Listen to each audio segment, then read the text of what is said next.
Welcome to the spring edition of Cleaning Up Your Contracts. I know that we're going to be talking about being careful of your timelines on a couple of the other videos, especially when it comes to when do you have to provide forms, when do you have to respond so that you don't give up any of your rights. But this video is going to be on being careful on what you write in addendums.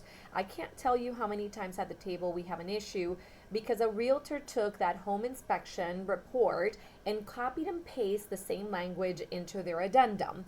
And the buyer's expectations were very different to what is being written. For example, we see repair or replace windows, repair or replace HVAC, repair or replace something. The seller obviously goes for the cheaper option, which is to repair, where the buyer is expecting something shiny, something new, something perfect. The second thing that we see a lot, especially when it comes to those HVACs, is that the home inspector will put in there, bring an HVAC expert to take a look at the system.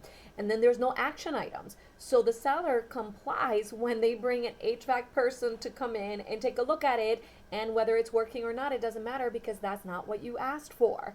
So the tip for today to clean up your contracts is when it comes to those addendums, say what you mean what you say.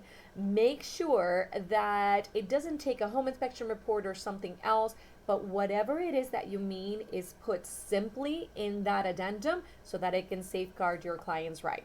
As always, every situation is different and we're here to help. Give us a call.